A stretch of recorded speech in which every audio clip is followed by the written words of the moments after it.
প্রতাপনগর নামক গ্রামে শিবু নামে এক চোর বাস করত।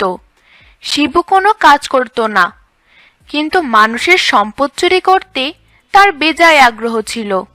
শিবু মিষ্টি খেতে খুব পছন্দ করত, কিন্তু টাকা পয়সা ছাড়া তাকে মিষ্টি কে দেবে? তাই ইচ্ছা থাকলেও সব সময় মিষ্টি খাওয়া হয়ে উঠত না তার।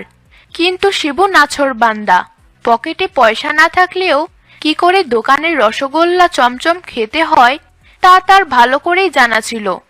দোকানের ময়রা যখন মিষ্টি বানাতো তখন শিবু আশেপাশে দাঁড়িয়ে থাকতো।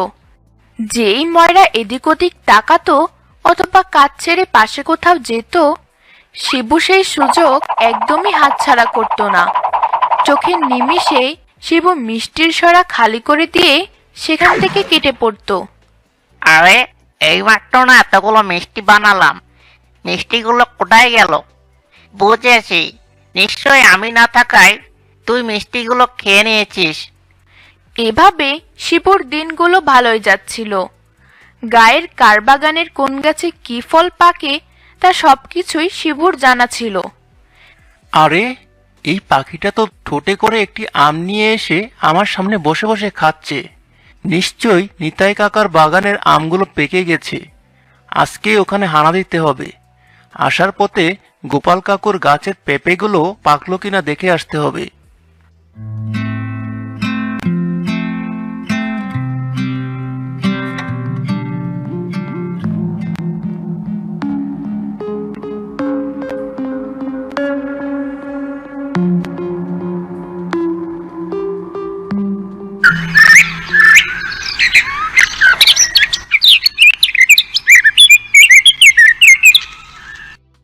আরে, কালকে না দেখলাম গাছের আমগুলো পেকে গেছে।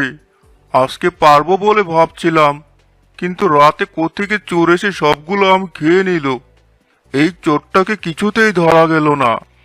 এভাবে শিবু গায়ের লোকদের গাছের ফল, পুকুরের মাছ, কারো হাঁস মুরগি এবং অন্যান্য জিনিসপত্র চুরি করে দিব্যি আরামায়েশে দিন কাটাচ্ছিল। গায়ের এক প্রান্তে বুড়ো নিখিল ও তার বৃদ্ধ স্ত্রী বাস করত। তারা খুব গরিব ছিল। নিখিল বাবু একটা মিষ্টির দোকানে মিষ্টি বানাতো। বিনিময়ে যে টাকা পেত তা দিয়ে তাদের কোনো রকম মাস চলে যেত। তাদের কোনো ছেলেপুলে ছিল না।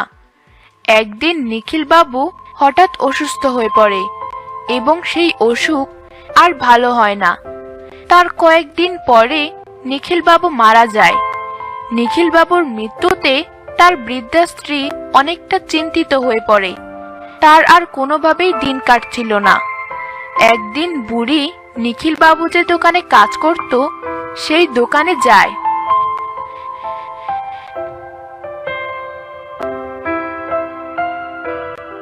বাবু, আপনি তো জানেন উনি মারা যাওয়ার পর থেকে আমার সংসার একদমই চলছে না। আপনি যদি আমাকে কিছু সাহায্য করতেন অথবা আপনার দোকানে একটা কাজ দিতেন তাহলে হয়তো কোনো রকমে বাকি জীবনটা কাটিয়ে দিতে পারতাম। আরে, ভালো সমস্যা হলো দেখছি। তোমাকে দোকানে কি কাজ দেই বলো তো? আচ্ছা, তুমি কি মিষ্টি বানাতে পারো? যদি পারো তাহলে কাজ করো। তুমি প্রতিদিন বাড়ি থেকে রসগোল্লা বানিয়ে আমার দোকানে এনে দিয়ে যাবে। বিনিময়ে তোমার স্বামীকে যে মাইনে আমি দিতাম তোমাকেও তাই দেব। বুড়ি তার স্বামীর কাছ থেকে মিষ্টি বানানো শিখেছিল, তাই কাজটা সে লুফে নিল।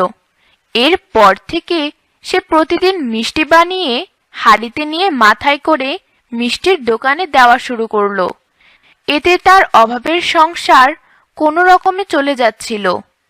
একদিন মিষ্টির হাঁড়ি মাথায় করে নিয়ে যাওয়ার সময় শিবুর চোখ পড়ল। ওই বুড়িকে রোজ দেখি মাথায় করে হাড়িতে কি যেন নিয়ে যায়। একবার দেখতে হবে তো ওর হাড়ির মধ্যে কি আছে। যেই ভাবা সেই কাজ। শিবু লুকিয়ে বুড়ির পিছন পিছন চলতে শুরু করে। এরপর আস্তে করে তার হাত ঢুকিয়ে দেয় বুড়ির মাথার হাঁড়িতে। বুড়ি কিছু টের পায় না। শিবু যখন হাত বের করে আনে তখন তার চোখ চকচক করে ওঠে। আরে, এই যে এক গরম রসগোল্লা দেখছি। বাহ বাহ, ভালোই হলো। অনেকদিন তাজা রসগোল্লা খাইনি। এখন থেকে লুকিয়ে থাকতে হবে, আর বুড়ি যাওয়ার পথে হাড়ি খালি করে দিতে হবে। দেখতে দেখতেই শিবু বুড়ির মাথার হাড়ি থেকে অনেকগুলো রসগোল্লা খেয়ে ফেলল। বুড়ি যখন মিষ্টির দোকানে গিয়ে পৌঁছায় তখন হাড়ি খুলে দেখতে পায় তার হাড়ি অর্ধেক খালি হয়ে গেছে। আরে, রোজ যে ভর্তি করে রসগোল্লা বানিয়ে নিয়ে আসো, আজ অর্ধেক নিয়ে এলে যে? বিশ্বাস করুন বাবু, আমি তো হাড়ি ভর্তি করেই নিয়ে এসেছিলাম, কিন্তু কিভাবে যে অর্ধেক হয়ে গেল বুঝতে পারছি না। বুড়ো হয়ে গেছো তো, তাই বুদ্ধিশুদ্ধি কমে গেছে। কাল থেকে হাড়ি ভর্তি করে নিয়ে এসো। বুড়ি মন খারাপ করে সেখান থেকে বেরিয়ে যায়, কিন্তু সে কিছুতেই বুঝে উঠতে পারে না তার হাড়ির বাকি মিষ্টিগুলো কোথায় গেল। পরদিন আবার একই ঘটনা ঘটে। বুড়ি হাড়ি নিয়ে যাবার সময় রাস্তায় শিবু হাড়ি থেকে মিষ্টি খেয়ে অর্ধেক খালি করে দেয়। এভাবে কয়েকদিন পরে দোকানদার বলে, না, এইভাবে তো চলতে পারে না। রোজ রোজ অর্ধেক রসগোল্লা নিয়ে এলে আমি কিন্তু তোমাকে পূর্ণ মাইনে দিতে পারবো না, আর এরকম করলে তোমার চাকরি চলে যাবে, এই বলে দিলাম। বুড়ি কাঁদতে কাঁদতে দোকান থেকে বেরিয়ে আসে। সে কিছুতেই বুঝতে পারে না তার সাথে এসব কি হচ্ছে। বুড়ি যখন কাঁদতে কাঁদতে বাড়ির পথে ফিরছিল তখন গায়ের পুচকে ছেলে টিঙ্কুর সাথে তার দেখা হয়। কি গো বুড়িমা, কি হয়েছে তোমার? কাঁদছো কেন? আমার উপর শনির দৃষ্টি পড়েছে রে। রোজ আমি হাড়ি ভর্তি রসগোল্লা নিয়ে বাড়ি থেকে রওনা দেই, কিন্তু দোকানে পৌঁছে সেই হাড়ি অর্ধেক হয়ে যায়। আমি কিছুতেই বুঝতে পারছি না মিষ্টিগুলো কোথায় যাচ্ছে। নিশ্চয় প্রভু আমার উপর অসন্তুষ্ট। বুঝতে পেরেছি। প্রভু তোমার উপর মোটেই অসন্তুষ্ট নয় বুড়িমা। তবে কাল আমি তোমার সাথে বাজারে যাব, দেখি কিভাবে তোমার হাড়ি থেকে মিষ্টিগুলো গায়েব হয়ে যায়। কথা মতো পরের দিন টিঙ্কু বুড়ির সাথে বাজারে যায়। বুড়িমা, তুমি আগে আগে হাঁটো, আমি পেছন থেকে তোমাকে লক্ষ্য করব। বুড়ি আগে আগে হাঁটতে থাকে। এদিকে কিছু দূর যাবার পর শিবু গাছের আড়াল থেকে বের হয়ে বুড়ির মিষ্টি খাওয়া শুরু করে। টিঙ্কু তখন বুড়িকে ডাক দেয়। বুড়িমা, দাঁড়াও দাঁড়াও। টিঙ্কুর আওয়াজ শুনে শিবু পালিয়ে যায়।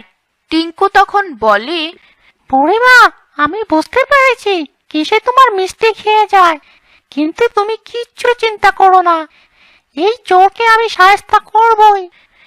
তার পরের দিন টিঙ্কু বুড়িকে একটা বুদ্ধি দিয়ে দেয়। শোনো বুড়িমা, আমি তোমার জন্য কতগুলো শিং মাছ নিয়ে এসেছি। তুমি এই মাছগুলো তোমার হাঁড়িতে ভরে মাথায় করে নিয়ে যাবে। এরপর দেখতে পাবে চোর কেমন জব্দ হয়। বুড়ি শিবুর কথা মতো শিং মাছগুলোকে হাঁড়িতে ভরে মাথায় নিয়ে রওনা হয়। কিছু দূর যাবার পরে শিবু দেখতে পায় বুড়ি আসছে। সে প্রতিদিনের মতো বুড়ির পিছু নেয়।